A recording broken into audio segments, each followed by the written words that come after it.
Алладан басқа жоқ Тәңір Мұхаммед оның елшісі. Оқысаң Құран тәп-тәуір жанының жалғыз емшісі. Адамның бәрі жат бауыр, заманның сол ғой кем тұсы. Болуы қиын хаққа құл, ібіліс болса көршісі. Жер бетіндегі көп қабір пенденің алған елшісі.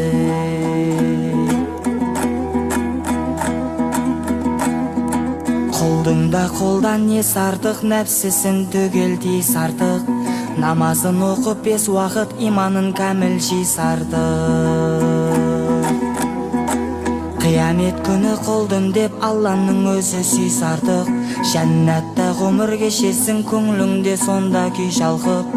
Анаңның аппақ сүтінен жұмақтың жұпар исан қып.